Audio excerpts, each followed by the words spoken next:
the nation's commercial capital. This is the News at 10. Live from Channels Television. Reporting tonight, Ayotunde Balogun.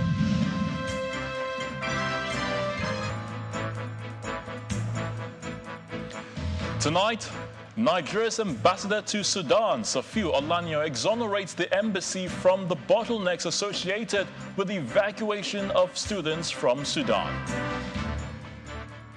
Ministry of Humanitarian Affairs gives a breakdown on the expenditure of $1.2 million released by the federal government for the evacuation of Nigerians from Sudan. Some relief for commuters plying the Lagos-Ibadan expressway as the federal government opens the Kara and Long Bridge corridor of the road, calling for patience in the final phase of the reconstruction. And airstrikes continue to pound Sudan's capital Khartoum despite a truce aimed at allowing civilians to flee.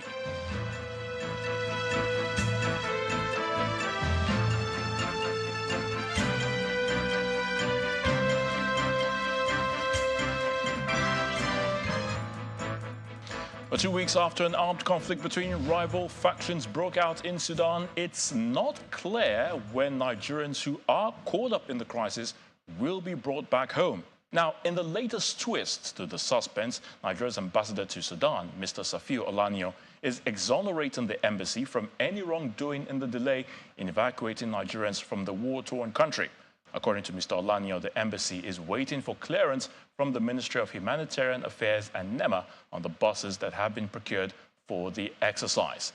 In a voice message sent to parents and students, Ambassador Olanyo clarifies that the embassy was not in charge of procuring the buses, but it only follows instructions from the Humanitarian Affairs Ministry and NEMA. I just want to let you know that the embassy is not in charge of the bus contracts. We have not received any money from anybody to hire buses. We are only arranging the logistics. Those who are arranging the buses are the Ministry of Humanitarian as well in Nigeria, as well as NEMA. So our own is to get the necessary instruction that this and this has been arranged, and that we should give instruction to the students to meet at so and so place. And that's, you are aware, we have been doing. The present arrangement that appeared to have broken down was also midwifed in Nigeria. We are in contact with them to correct whatever is not right with the contract, because students cannot continue to live on the street. I want to assure you that we are as vulnerable as you are, and we are not going to leave until all of you have been moved to safety and to Nigeria. So I am urging you not to take any action like I am hearing that you are planning to attack the family of officers. The officers and myself, we are all as vulnerable as you are. We have no food like you, we have no water like you, we have no light like you. It's not that we are living in a different world. This is war, and it's not tourism. So what you are experiencing is what we are also experiencing. But I'm assuring you that everything that needs to be done is being done. And within a very short time, the issues will be resolved. Meanwhile, the Ministry of Humanitarian Affairs has been giving an update on efforts to evacuate Nigerians from Sudan. The permanent secretary in the ministry, Nasir Sani Gwazo, while briefing journalists today, explained the procedure for procuring the buses that will be used to move Nigerians out of Sudan. He also gave a breakdown of what $1.2 million was used for, explaining that more money will be required for the proper evacuation of Nigerian citizens. Do you know that in Nigeria, if you transfer money from government account, it does not click because it has a dashboard that can be seen? They will stop it. So we had to alert them. And we sent this money, and it got delayed by the central bank system and what do they call it, SWIFT, the cash transfer, electronic cash transfer system. It got delayed. So they threatened they will not move with the buses. We had to get another means of sending the money to them. So right now we have money that is in transit going to them. They have agreed, but they needed more advance. And believe me, the Sudanese people that we have, the bus companies in Sudan, I won't be unfair to the Sudanese people. The bus companies will consider your advance as your money. Once your money is not there, and there is a difficult situation they are in, they are afraid it is a war situation. If you now finish moving people and you refuse to pay them, well, how can they get their money? So they stop at the number of buses they give you. We have faced this 3 times. So it is easier to criticize from outside if you don't know what is happening. And that is how the 1.3, 1.2. And believe me, whoever thinks that 1.2 million will be enough to move people from Khartoum to the border and airlift them to Nigeria is being foolish and naive. Still on the plight of Nigerians in Sudan, the lack of proactiveness and failure to follow due process have been identified as the twin dilemma causing delays in the federal government's effort at evacuating Nigerian citizens from that country. That's according to Nigeria's former ambassador, Joe Keshi, who explains that the National Emergency Management Agency, NEMA, has no business beyond border evacuation in the exercise. He says the responsibility for the evacuation falls squarely on the purview of the Nigerian embassy in Sudan. He was speaking exclusively to Channels Television. When the evacuation phase started, that I asked the question, why are we not using the Air Force? Why are we not putting the Navy to use? Because this exactly, happens to be what other nations were doing. And I made a point that anytime you go across Muritala Mohammed Airport, you see the military transport planes all lying down there doing nothing. And I wondered why we did not put them to use immediately. Now, if the situation has changed, I think that we should just take as many as we can into Aswan in Egypt. Look, on average, those planes can take about 100 to 150, people at the same time. So if you fly 3, 4, 5, or 6 times, you'll be able to evacuate all the students now waiting evacuation in that place. And if you add the airpiece, generosity into it, I think in under 1 week, we should be able to bring all those students back home. And that's the reality. But the point I made earlier on, in one of in my interview with Channel, was the fact that every time this happens, we pretend as if it's just happening. We've had so many of this happen to us in the past. And I can go and name the countries where this happened and we failed to, to be prepared. The Ministry of Foreign Affairs, I can assure you, have a template for doing this. But I think the involvement of so many agencies and the lackadaisical attitude of government itself, without having a concrete plan in place, has led to, the situation repeating itself over and over again. This is the point I'm making. Give the responsibility and the resources to the embassies to organize, hire buses, and send them to Egypt. Our ambassador and staff in Egypt will receive them. Look, when we evacuated from Sierra Leone, we evacuated to Guinea. And the embassy in Guinea was ready to receive us and made allowance for all Nigerians who were eventually taken out to Nigeria. And why are we doing something different now? What we should have done from day one was to give the embassy the resources to say, okay, if the Nigerian Air Force or the plane airpiece cannot land in Khartoum, please get all the students, put them in a bus and send them to Egypt.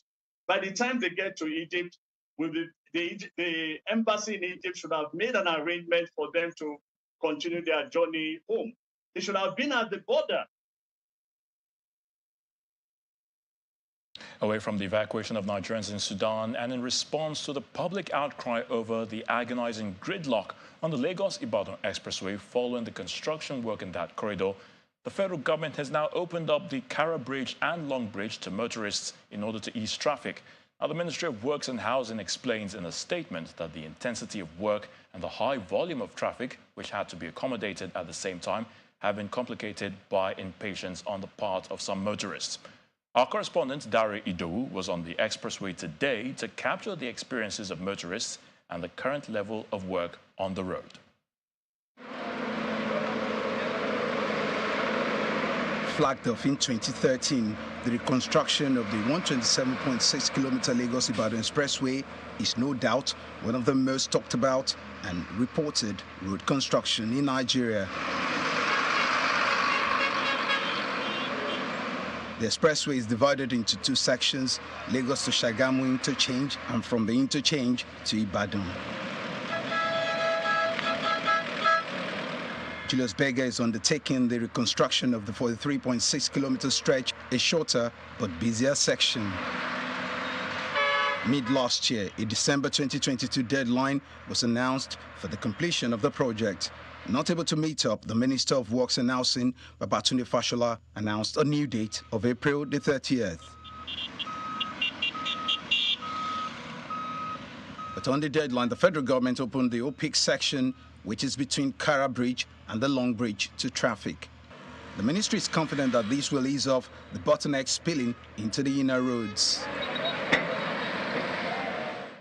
All the time when the contractor promised to deliver the project by end of this month, they also said all things being equal. To be honest with you, some factors came up. The contractor is on ground and working assiduously, full team. A couple of weeks, we should be able to deliver. Well, I will not want to give an exact date because of what I have told you. You know, we are beginning to experience more rain. So, and I don't want to give a date that will not be able to back up.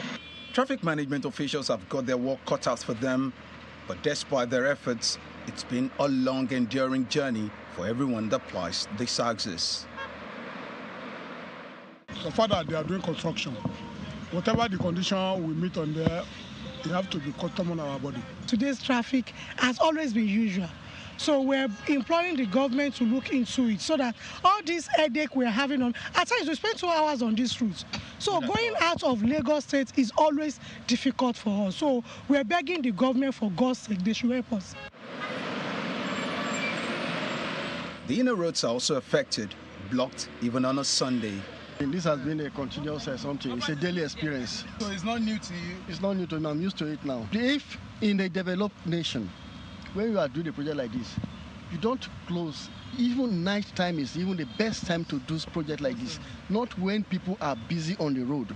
See the obstruction. See what they are calling. It's an economic sabotage. I'm super frustrated, I must say. I'm not going to deny it.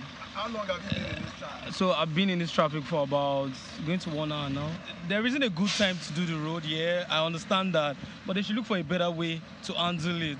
Right? I understand construction is long overdue, but please, they should help us. Attitudes of some motorists are also considered to be part of the problem. As captured in this footage, a commercial bus driver drove against traffic on the already limited carriageway, but blocked by another commuter and forced to reverse.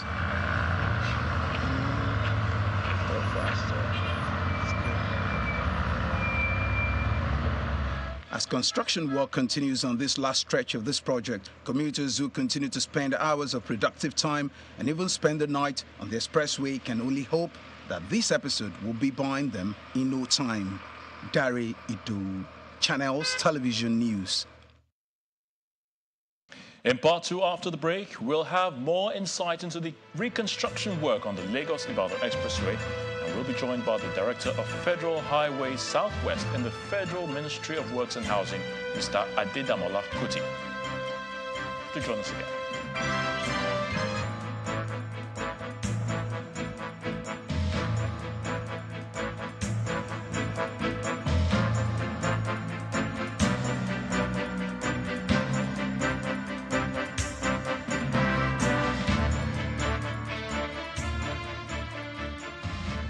My baby is always running around, but keeping up is easy with the Huggies nappy pants because the 360 comfort thick waistband makes it easy to open.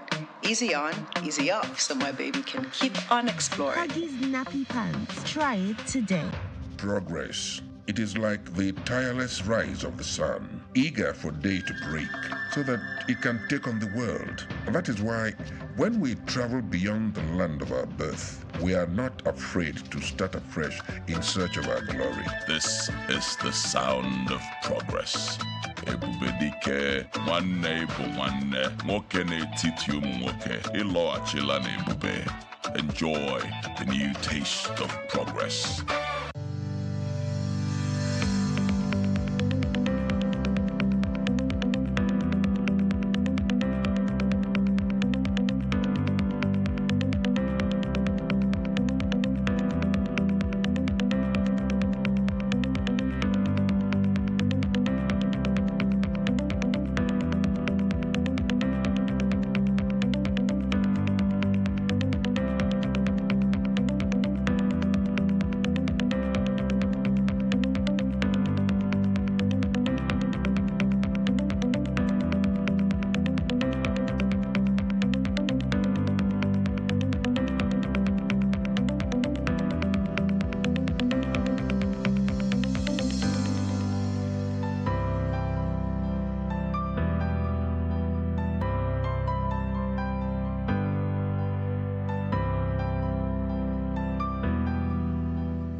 Keep trending with the Glow Social Data Bundles. Dial *777# or buy via Glow Cafe. She is strong. She is active, a thoroughbred professional, and a top performer. She starts her day with a good meal and supports her systems with Didion's syrup of hemoglobin vitamin B12. Take 2 to 3 spoonfuls of Didion's daily, straight or mixed with your favorite beverage. To be healthy, strong and active, I say. Take Didion's. Didion's syrup of hemoglobin vitamin B12. The power to unleash. My baby is always running around, but keeping up is easy with the Huggies nappy pants because the 360 comfort thick waistband makes it easy to open. Easy on, easy off, so my baby can keep on exploring. Huggies nappy pants. Try it today.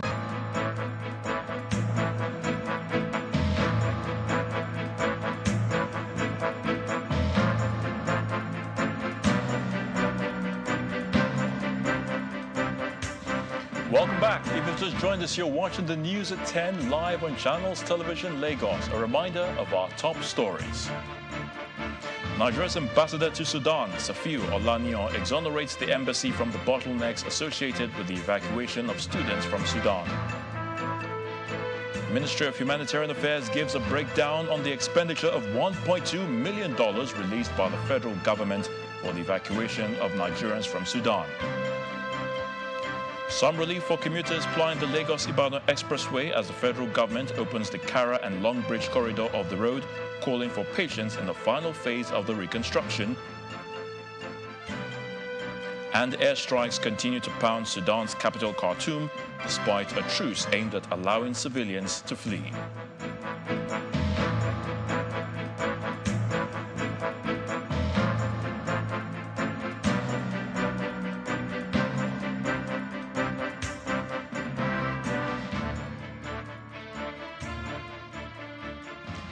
Right, for more on the Lagos-Ibadan Expressway reconstruction, I'm now joined by Mr. Adedamola Kuti, the Director of Federal Highways Southwest, Federal Ministry of Works and Housing. He joins us from our Abuja studios. Great to have you on the News at 10. Thank you very much. All right, so it's good news. The OPIC area between the Kara Bridge and, of course, the Long Bridge corridor has been completed for the motorists and commuters alike. But let me start by asking you exactly, when actually should motorists now expect the full completion of the reconstruction work on the Lagos-Ibadan Expressway? considering the several postponements of dates for the reopening of the highway in past months, including today, which is no longer feasible? Yeah, thank you very much, Ayo. Like, you see, the earlier completion date of 30th of April, which happens to be today, we were unable to meet that target as a result of, you know, some factors. Majorly, the heavy rain experienced since March and April, and of course, the unexpected, very heavy traffic. So, and as we move into the next month, you see, we are moving into May. We also do not expect the rain. We expect that it will still be heavy, and it's a bit difficult. But what we want to assure motorists is that we are determined. Our government is determined to complete this project. We are fully on ground. As a result, as a matter of fact, the section that we opened up the OP Exits, that's the Kara Bridge to the Long Bridge, open up this evening. And what is left is just like about a kilometer as you enter into Lagos. And then maybe another 2 kilometers once you are leaving Lagos, outbound Lagos. And we are fully determined, you know, fully determined. We have enough equipment and men on ground to achieve this. Well, very, very soon, this will be over. But it's so difficult now because of the rains. And the effect of the rain, if I may just say this, is that, you know, once it rains heavily in a day, it brings us back by another 2 days because you require some dry weather, you know, to dry up the materials that is built, except if it's asphalt work you are doing. But if it's earthworks, you know, you still require, because it has to be compacted, you know, under a specified moisture content.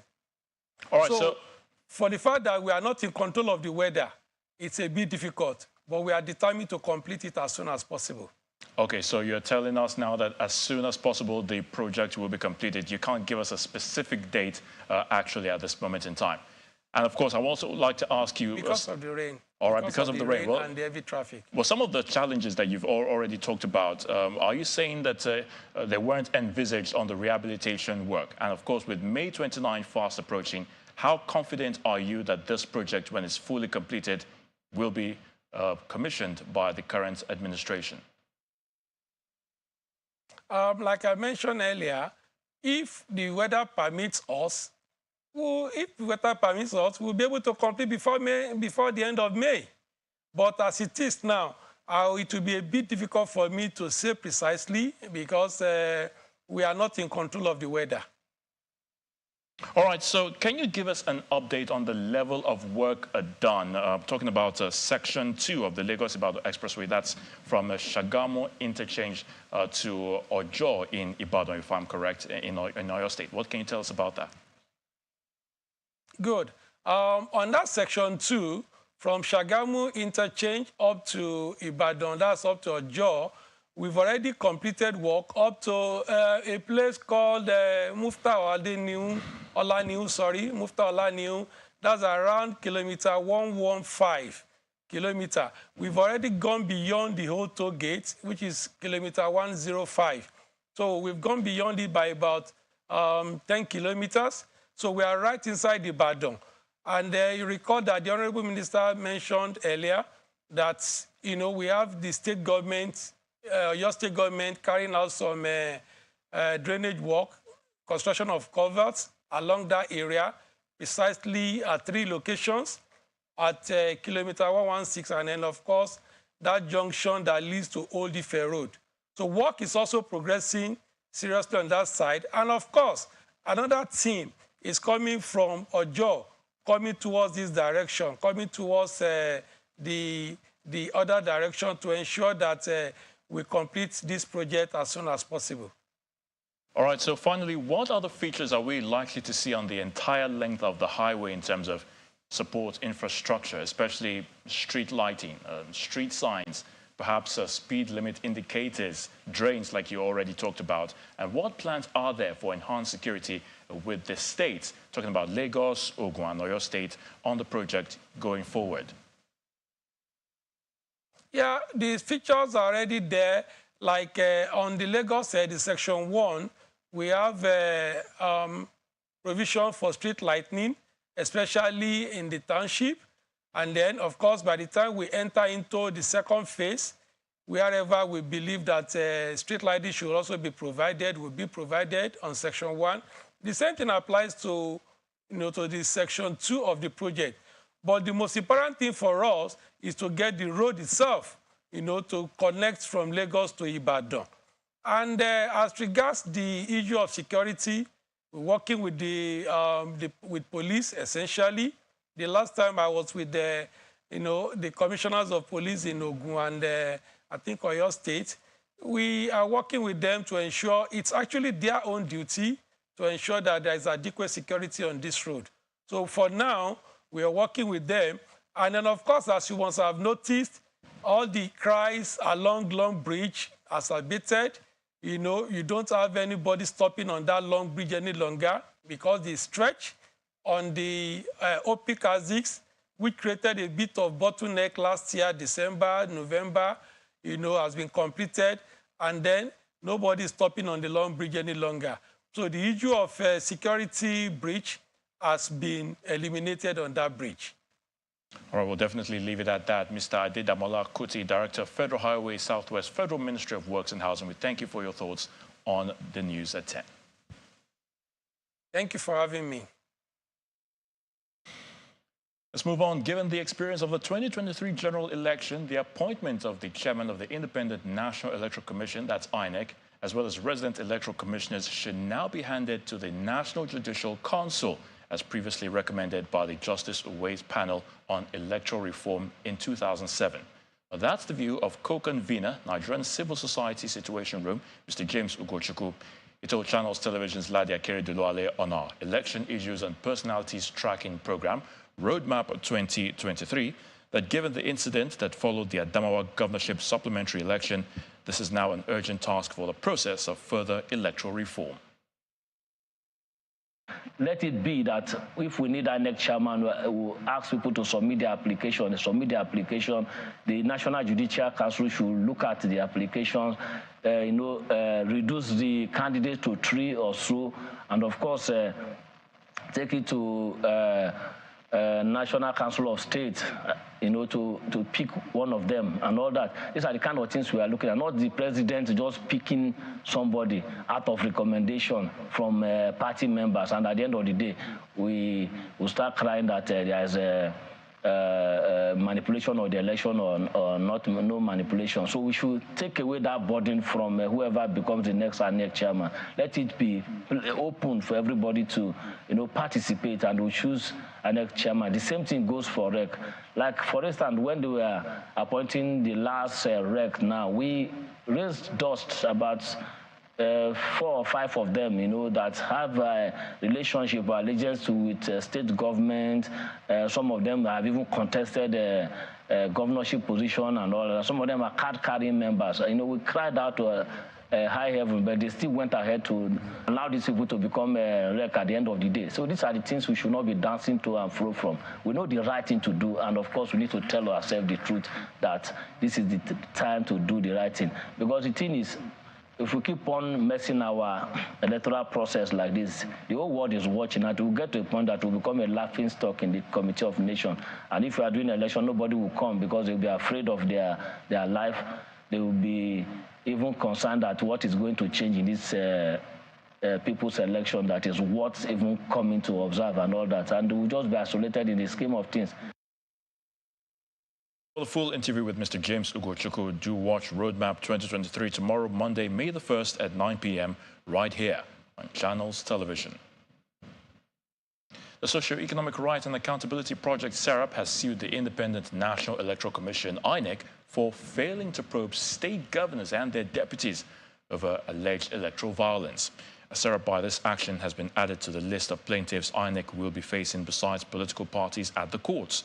In a suit filed at the Federal High Court, Abuja, the rights group is seeking an order of mandamus compelling INEC to seek the appointment of an independent counsel to investigate allegations of electoral offences against state governors and their deputies during the 2023 general elections. The group maintains that this is necessary following reports of widespread voter suppression and intimidation by political party agents and thugs across the country, explaining that such probe will advance Nigerians' rights to freely participate in their own government. A group of concerned Nigerians under the aegis of the Labour and Civil Society Front is urging the judiciary to restore the confidence of Nigerians in democracy ahead of the commencement of sitting by the appeal court on the presidential election petitions. The group, which has a former senator representing Kaduna Central, Shehu Sani, and a former ambassador to Ethiopia, Mrs. Nkoyo Toyo, as members, briefed journalists at the Labour House in Abuja about the concerns they have concerning the general elections.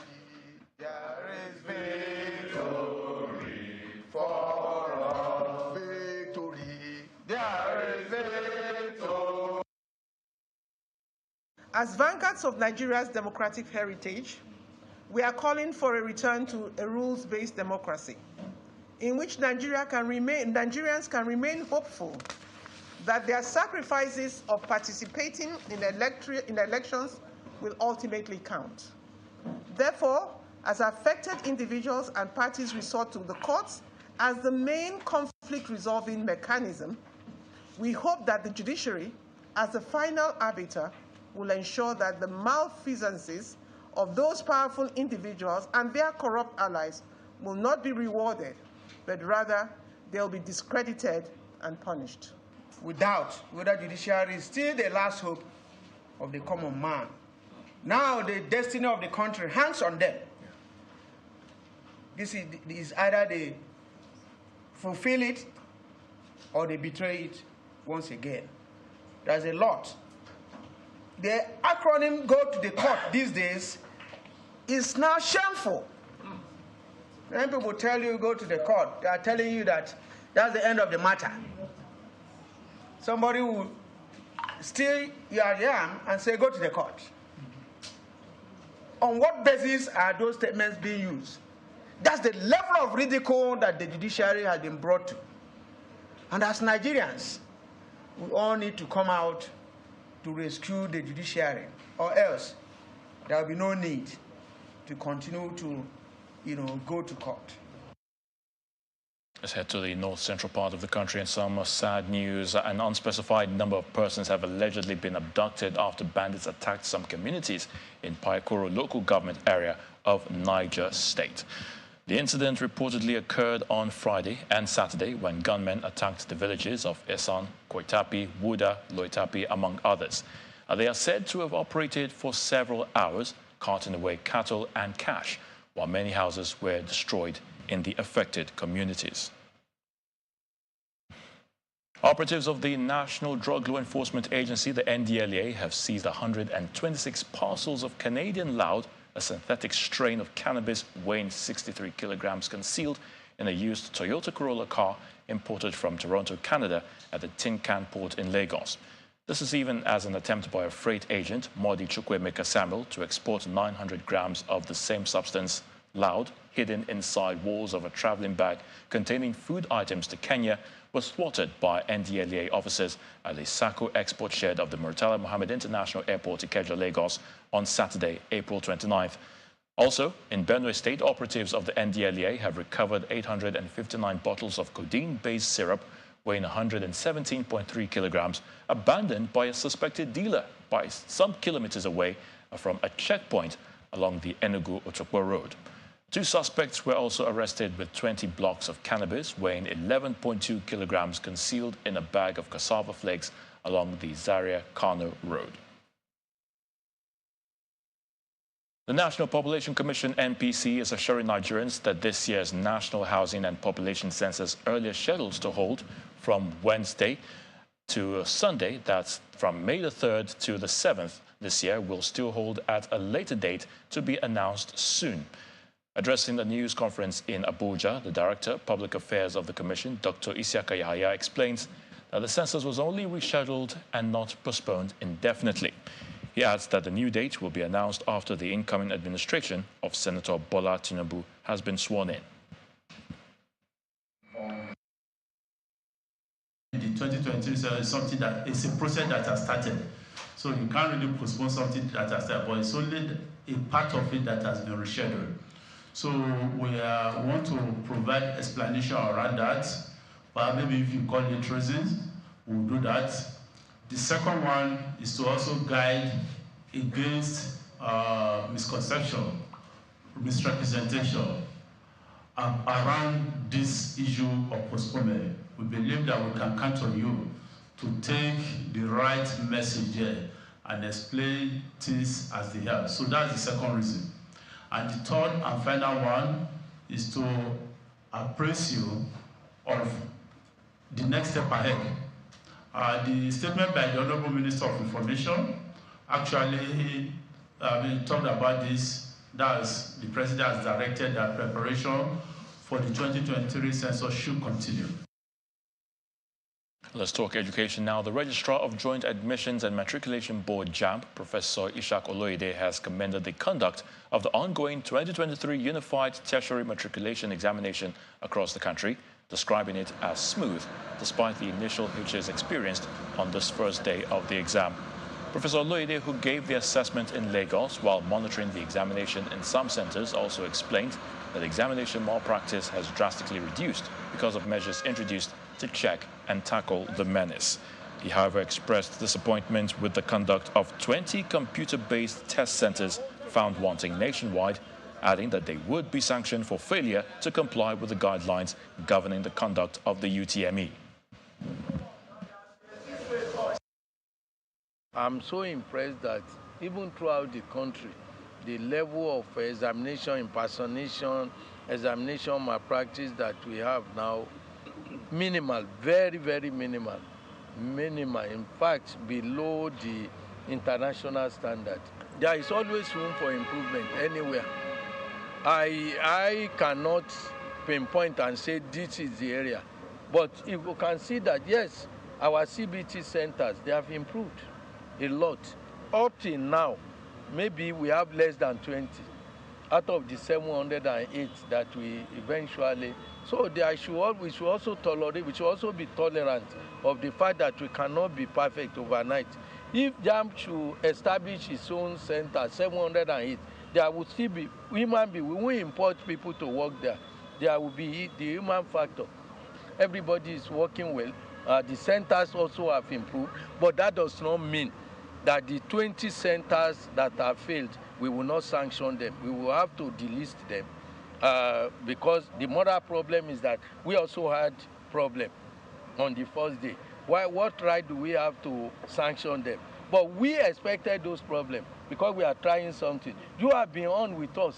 You knew that these are our standards. If you fail to perform, the fact that on the first day we had a problem will not debar us from still sanctioning those who could not. Because as far as we are concerned, there is a standard, and the standard must be met. Also health matters, and in case you didn't know, Nigeria is now the second country after Ghana to grant provisional approval for the new malaria vaccine R21 from Oxford. The vaccine, R21 Matrix M, believed to have at least 75% efficacy against malaria, is developed by the University of Oxford and manufactured by the Serum Institute of India. In this next report, our correspondent, Benny Ark, looks at the vaccines and the reactions that have so far trailed it. The R21, otherwise referred to as Matrix M malaria vaccine, is the second vaccine ever developed for a disease that claims more than 600,000 lives each year. The vaccine is said to show a 75% protective efficacy in children aged under 5. As you know, the vaccine we are talking about is targeting children. Currently, especially the one for Oxford, is for 5 months to 36 months. So that is clear. So most of the vaccines or the vaccines that are being developed are relatively for the under 5 rather than for adults. I need to make that clear because there's a lot of expectation. And adults think that also, the vaccines are for them. With the provisional approval of the new malaria vaccine, experts say they expect a positive impact on the reduction of the country's current malaria burden. Annually, we lose about 260,000 children in Africa, in sub-Saharan Africa, annually, that's a large number. Even if it's one child that is lost because of malaria, it's important that we understand that that's a big loss to the family and to the world at large. So the addition of the vaccine to the bouquet of interventions around malaria is important because it helps in sense of further mitigating what the impact can be on Africa in the long run. We expect that it will really reduce, one, mortality in children from malaria, two, the severity of malaria in children. So those are two critical indicators which we think it will impact on by the time the vaccines are administered. Processes I usually go through, and you've also explained why. The Director General of Nigeria's National Agency for Food and Drug Administration and Control, NAFDAC, Professor Mojisola Adeyeye, who spoke earlier on our breakfast program, Sunrise, said that the approval process for the R21 Matrix M malaria vaccine is not over, as more clinical trials are required before it gets the full approval for use in Nigeria. Why we gave provisional is that first, this vaccine was not tested in our country. It was tested in 5 African countries, but did not include Nigeria. Therefore, it is our belief and strong opinion that it should also be tested in our country. Africa has similar disposition in terms of environment and what could affect the effectiveness of vaccine or any medicine for that matter, but we insisted that it should also be tested in our country. Professor Mojisola Adeyeye also spoke further on when the clinical trials are expected to begin. The clinical trial will begin within the next 6 weeks. I've been talking with the manufacturer, with the market authorization holder in Nigeria. So the clinical trial will begin very soon. The experts have suggested colleagues, younger colleagues in the universities that will be part and parcel of the clinical trial. The fact that Ghana, which is maturity level 3 organization like us, approved this also provisionally. And now we also did a provisional approval, suggests that we are going somewhere. A regulatory agency must be strong enough in terms of having a critical thinking mindset to be able to evaluate judiciously a particular dossier or the other and come up with a decision. As Nigeria joins the rest of the world to mark World Malaria Day, coinciding with Africa Vaccines Week and the World Immunization Week, there is still the need for proper policy funding and education in the efforts to get Nigeria and Africa to zero malaria. Benny Ark, Channels Television News. The era of banging tables is over. Workers and employers must now understand the role of collective bargaining and social dialogue in national development. That's according to the keynote speaker at the Trade Union Congress maiden edition of its annual dinner and awards night, Habiba Lawal, held at the International Conference Center in Abuja.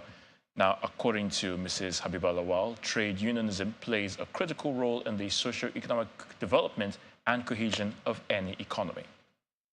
Solidarity forever. Members of the Trade Union Congress sing solidarity songs to commence the maiden edition of the TUC annual dinner and award night in Abuja. Solidarity forever. The event attracted dignitaries from the oil and gas sector, as well as top government functionaries.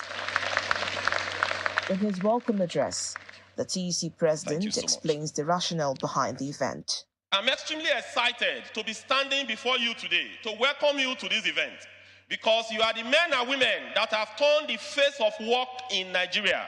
You are the men and women who said, no, you must pay us living wage.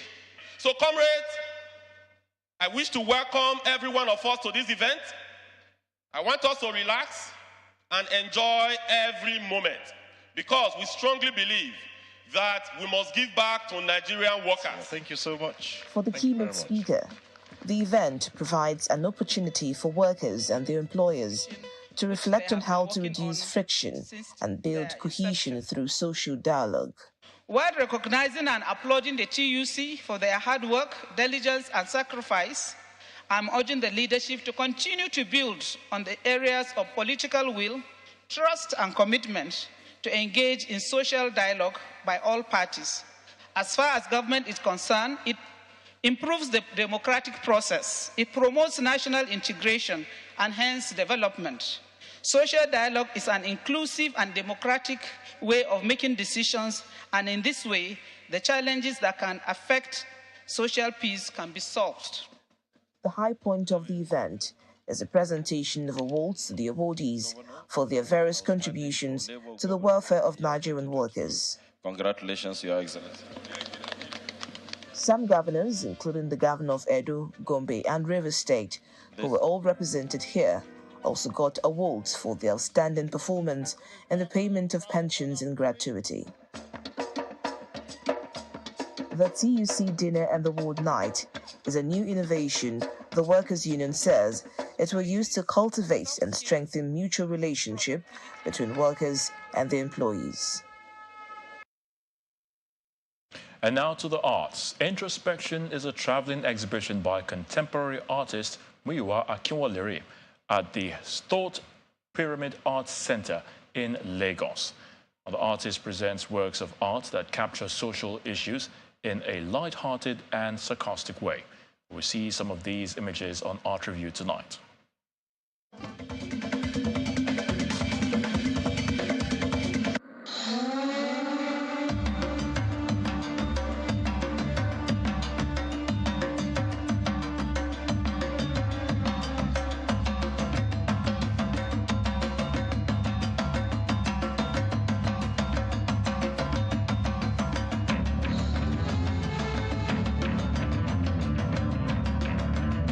This traveling exhibition of visual illustrations, Muyiwa Akinwolere's sarcasm, has finally come to the Thought Pyramid Art Center in Lagos with a tale of a bard in a show titled Introspection, which expresses the artist's thought process.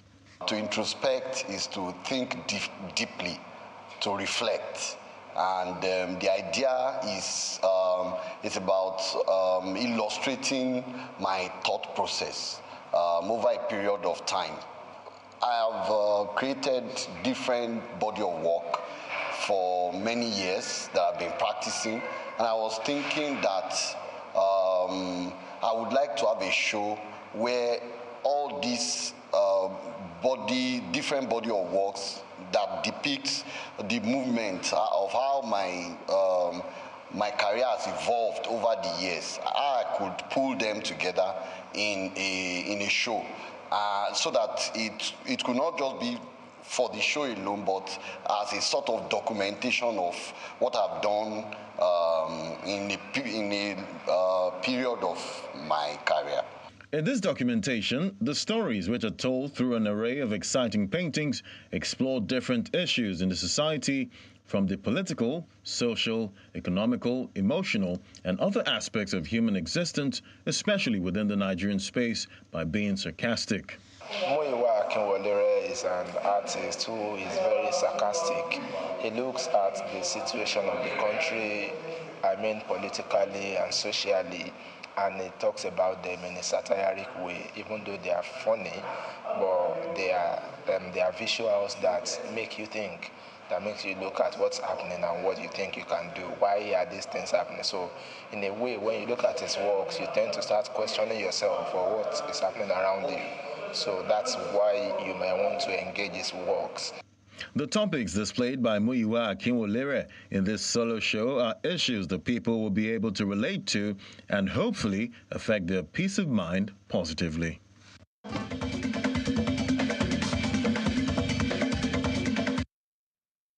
Interesting pieces of art there.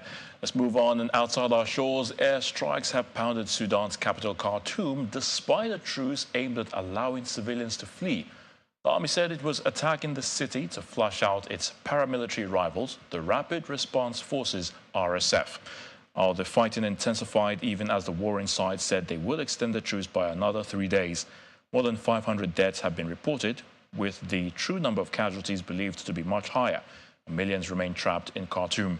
Army Commander General Abdel Fattah al-Burhan and RSF Chief General Mohammed Hamdan Dagalo, better known as Hemedti, are vying for power and disagree in particular about plans to include the RSF into the army. Cuba's communist government has cancelled Monday's traditional May Day parade because of acute fuel shortages. Every year, hundreds of thousands of people are bussed in from across the islands to fill Havana's Revolution Square on International Workers' Day. It's the first time since the 1959 revolution that the celebrations have been cancelled for economic reasons. In recent weeks, long queues have formed at petrol stations, with drivers often waiting for days. Earlier this month, President Miguel Diaz-Canel said Cuba was only receiving 2/3 of the fuel it needs, adding that suppliers were failing to fulfill contractual obligations. US President Joe Biden has attacked news outlets over what he calls lies of conspiracy and malice. The United States President was speaking during the 2023 White House Correspondents' Dinner. According to the American president, a free press is a pillar to the society.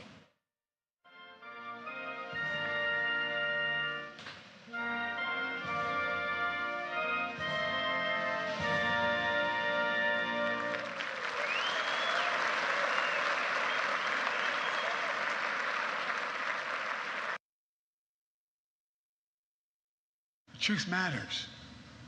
As I said last year at this dinner, a poison is running through our democracy and parts of the extreme press. Truth buried by lies, and lies living on as truth. Lies told for profit and power. Lies of conspiracy and malice, repeated over and over again, designed to generate a cycle of anger, hate, and even violence. A cycle that emboldens history to be buried, books to be banned, children and families to be attacked by the state, and the rule of law and our rights and freedoms to be stripped away.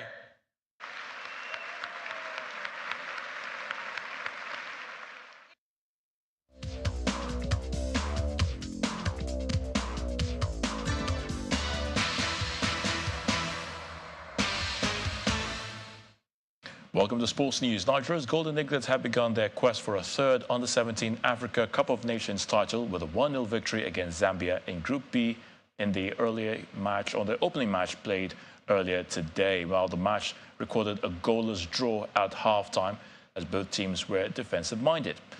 Favourite Daniel scored the only goal of the game on the 77th minute when he pounced on a loose ball in the area to score for the Eaglets. Nigeria, of course, had a golden opportunity to increase the tally towards the end of the game, but substitute Light Eke missed a penalty.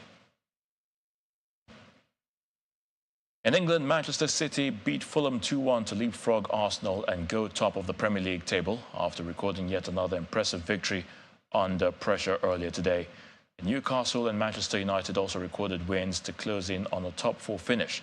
Liverpool maintained their unlikely pursuit of a Champions League place by beating Tottenham in a 7-goal thriller at Anfield. Meanwhile, as it stands, Man City lead the table with 76 points from 32 games. They are closely trailed by the Gunners Arsenal on 75 points, but have played 33 games. On the third spot is Newcastle United with 65 points. In Italy, Naples was primed to celebrate its team's third Serie A title today, 33 years after its last championship. But now fans will have to wait some more. And here is more and other sports on the news across the globe.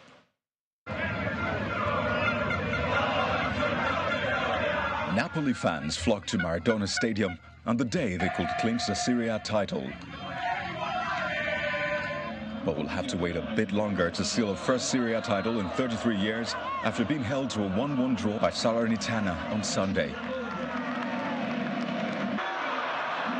Runaway league leaders Napoli needed to win to secure their third league crown with 6 games remaining in the season after Inter Milan beat closest challengers Lazio 3-1 earlier in the day.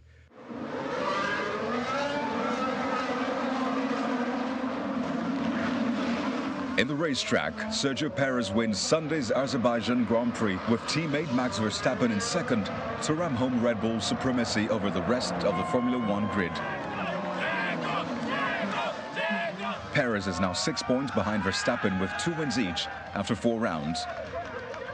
You know, it's been a weekend where the pressure has been on, where we had to deliver all the team, and we've done a tremendous job. So I'm really happy with it.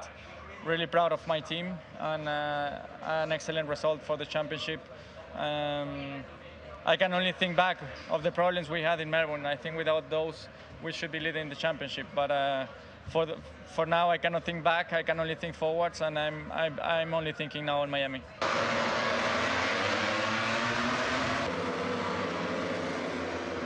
In MotoGP, Ducati's Francesco Bagnaia denies KTM's Brad Binder a sprint race double with victory at the Spanish Grand Prix to reclaim top spot in the riders' standings.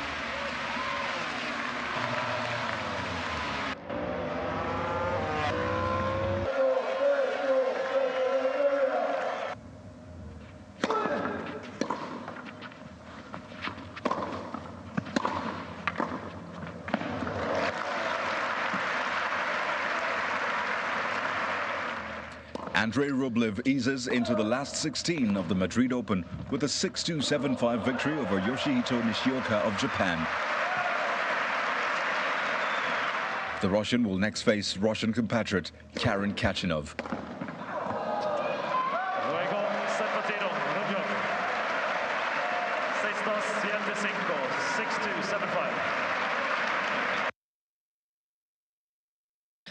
At women club football, Barcelona women's team clinched the league title earlier today with a 3-0 victory over Sporting de Huelva. The undefeated Barca squad claimed the Liga title with 4 matches still to be played after winning all 26 of their matches so far this season. Sunday's win was the Blaugrana's 61st straight league win. Well, the match also marked the return of Ballon d'Or winner Alexia Putellas to league play after she was sidelined with a knee injury for nearly 10 months. And the main news again. Nigeria's ambassador to Sudan, Safiu Olanyo, today exonerated the embassy from the bottlenecks associated with the evacuation of students from Sudan.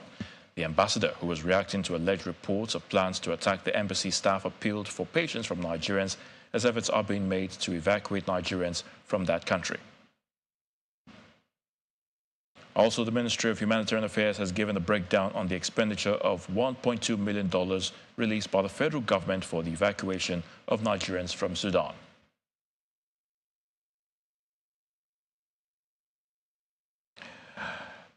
And of course, the federal government has already opened the axis of the Lagos-Ibadan Expressway. That's the Kara Bridge corridor and the Long Bridge corridor in the Opik area to motorists today. And air strikes have continued to pound Sudan's capital, Khartoum, despite a truce aimed at allowing civilians to flee.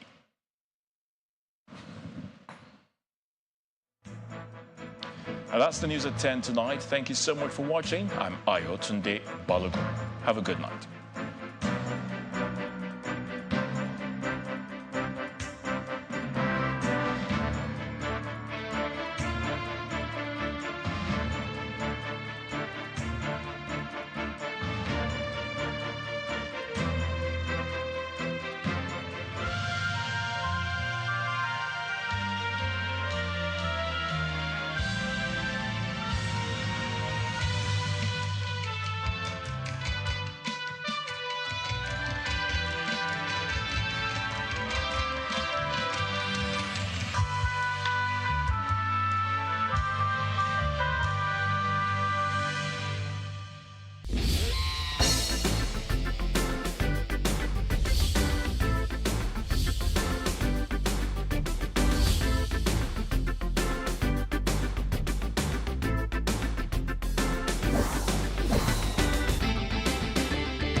Hello and welcome to another edition of Diaspora Network, the show where we celebrate Nigerians who